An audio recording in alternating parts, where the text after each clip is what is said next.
안녕하십니까. 한국영상대학교 만화콘텐츠과의 박석환입니다.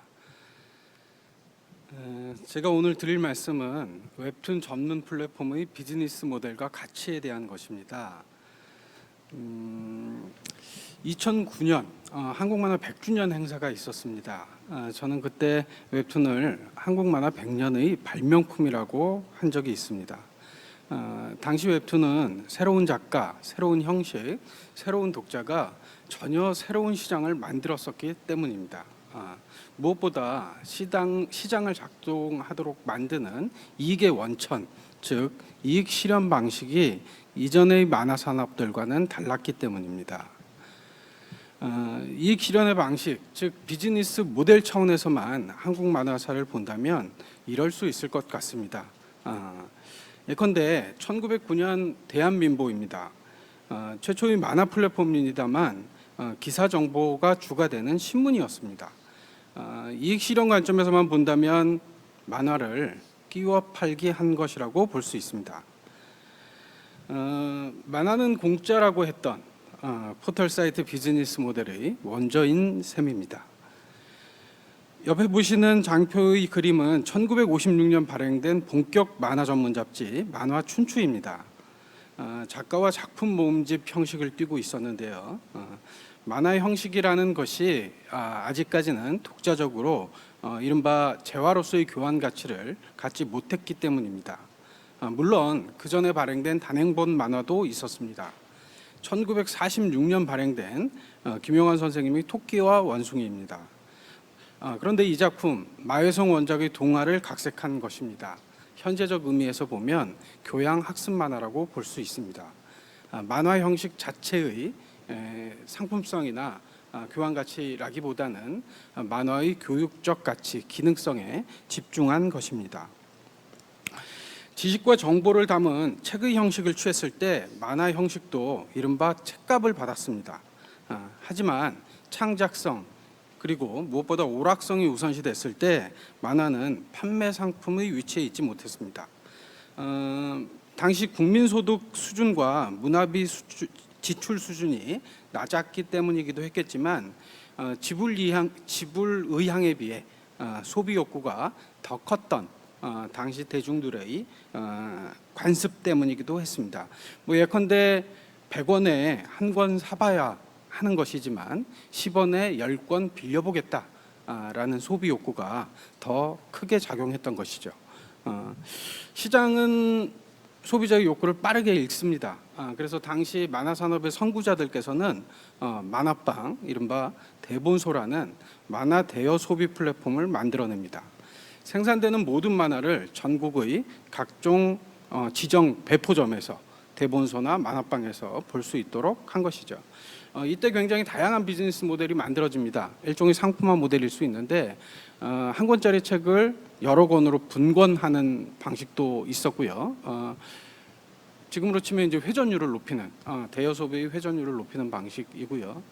장편 만화를 만들어서 이른바 재방문율을 강화시키기도 했었습니다. 이런 기업들의 활동에 아티스트들도 같이 움직이기도 했습니다. 여러 가지 비판도 있었지만 어찌됐든 80년대 대본소는 당시 만화 산업화의 주역이기도 했습니다. 오른쪽에 보이는 화면의 전유성 씨죠. 개그맨 전유성 씨가 CF 모델로 나왔던 IQ 점프라는 잡지입니다. 1988년 창간됐는데 서울올림픽 끝나고 나서 국민 소득 수준이 높아지자 이제 만화도 좀 사서 보는 시스템을 만들어보자 라고 해서 나왔던 잡지입니다. 그런데 잡지 제호에서 알 수 있다시피 IQ와 점프를 합친 IQ 점프였습니다. IQ라는 지식성, 교양성, 교육성에 점프라는 오락성을 더했을 때야 비로소 만화의 판매 가치가 형성된 것입니다. 그런데 20세기가 끝나고 21세기가 열렸습니다. 뉴미디어가 등장하고 새로운 오락거리가 생겼습니다. 인쇄 출판 미디어를 중심으로 했던 대본소 플랫폼, 만화 잡지 플랫폼은 멀티미디어, 인터넷, 게임, 스마트폰 이런 것들이 만들어내는 즐거움을 이기지 못했습니다. 이때 포털 사이트가 등장합니다. 만화를 공짜로 제공했습니다. 오락적 가치로 책값을 받고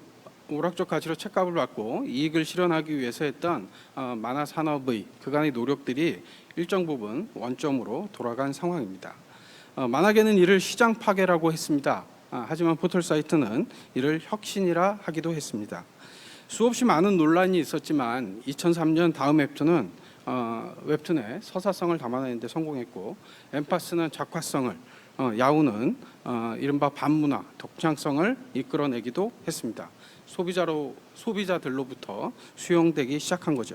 물론 여기에는 공짜라는 가격 정책이, 그리고 지금은 공짜로 주지만 나중에 이익을 실현하겠다라는 기업의 비즈니스 모델이 큰 힘이 되기도 했습니다.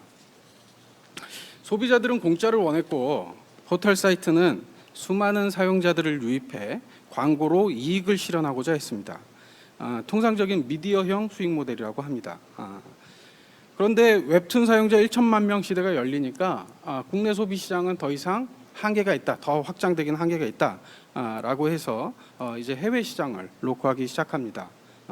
그런데 거기에 균열이 생기기 시작합니다. 네이버 다음 카카오로 양분됐던 포털 중심 무료 웹툰 시장에 레진이라는 새로운 선수가 등장한 것입니다. 레진은 광고 없이 웹툰을 유료로 팔고 수익을 아티스트와 분배했습니다.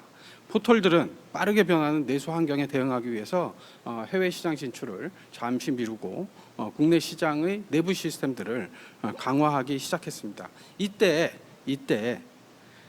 이른바 미리 보기 유료 서비스, 다시 보기 유료 서비스, 기다리면 무료 서비스 같은 시간차 수익 모델이 등장하기 시작합니다. 책값을 받듯이 다시 컨텐츠 값을 받는 시대가 됐고, 그 덕에 해외 시장도 견고해진 상황이 됐습니다. 저는 이것이 레진의 역할과 가치라고 생각합니다. 레진 사이트가 잘했다기보다 3등 사이트, 세 번째 사이트 또는 3위 그룹의 사이트 또는 그런 서비스, 그런 프로듀서들, 이들이 잘했다. 그들이 양대 플랫폼에 새로운 대응력을 심어주는 역할을 했다라고 생각합니다. 1909년 이후 한국 만화 웹툰 산업은 도도한 역사적 흐름을 이어오고 있지만, 만화의 형식이 산업 생태계를 구축한 사례는 크게 세 가지밖에 없었습니다. 대본 만화, 코믹스 만화, 그리고 웹툰입니다. 그런데 우리는 대본 만화, 코믹스 산업이 어떻게 쇠락했는지 알고 있습니다. 60, 70년대 만화방과 80년대 대본소를 한묶음으로 해서 보자면 독점망을 구축한 출판사와 총판의 단합을 중심으로 한 과도한 시장 지배력이 작품의 질적 조화를 만들어내기도 하고 저질 시베이를 만들기도 했습니다. 코믹스 시대에는 양대 출판사의 과도한 생산이 작가군과 산업군 간 갈등을 낳았고, 청소년 보호법 등 정치 사회적 환경 변화가 시장을 위축시키기도 했습니다. 아마 지금도 다르지 않은 상황이라고 보입니다. 시장이 커지고 상업적 성과가 많아질수록 산업계는 새로운 위기를 맞이해왔습니다. 물론 그 시기마다 시장의 건강성을 회복하고 새로운 흐름을 제안하는 프로듀서 역할을 수행하는 3등 기업의 등장이 있었습니다. 다 성공한 것은 아니었지만 60, 70년대에 오성문고 작가 5명이 창업한 출판사입니다. 학산, 세주, 시공 이런 출판사들은 또 신규 독자들을 굉장히 많이 유입시켰습니다. 레진, 탑툰, 봄툰 등도 시장 확장을 이루는 중요한 역할을 했습니다. 걱정도 있습니다. 대형 플랫폼에 소비가 집중되다 보면 3등들은 늘 소수 시장에 집중할 수밖에 없고, 저비용 생산 구조로 작품 경쟁력도 떨어질 수밖에 없을 것입니다. 이런 류의 작품 생산 증가가 생태계 전체를 위협에 빠뜨릴 수도 있습니다. 시장의 틈새를 찾아서 도전적 시도를 하는 것도 매우 중요하지만, 그 시도 안에만 머물다가는 이른바 산업계의 알턴니처럼 뽑아야 할 어떤 것이 될 수도 있습니다. 사실 3등이니까 할 수 있는 일들이 많습니다. 포털이 수용할 수 없었던 것들, 할 수 없는 개인 작가, 이런 작가들을 찾아내야 합니다. 개인 작가가 할 수 없는 장르, 양질의 스튜디오 창작물을 통해서 만들어내야 합니다. 판매 예측 규모에 맞는 저비용 창작 구조로 안정적인 창작과 지속적인 유통이 가능하도록 해야 할 것입니다. 보다 정밀하게 사전 기획을 한다면 권리를 선판매하는 방식으로 비용을 보존할 수도 있습니다. 자체 플랫폼을 운영하는 것도 매우 중요하지만 3등이라면 멀티 유통, 여러 곳에 컨텐츠를 공급하는 것도 고려해 봐야 합니다. 그랬을 때 포털 사이트, 대형 포털 사이트와의 수수료 협상력도 강화될 것으로 보입니다. 신규 생산에만 주력할 필요도 없을 것입니다. 대한민국을 비롯해서 전 세계 만화계에는 수많은 걸작들이 쌓여 있습니다. 그 작품들을 가지고 전혀 새로운 컨텐츠를 만들어낼 수도 있을 것입니다. 3등이니까 할 수 있는 일들, 그런 일들을 찾아서 도전적으로 해나가시는 기업들이 많이 등장하기를 바랍니다. 3등의 전략, 3등이 곧 새로운 웹툰 서비스의 비즈니스 모델이 되지 않을까 싶습니다. 이상입니다.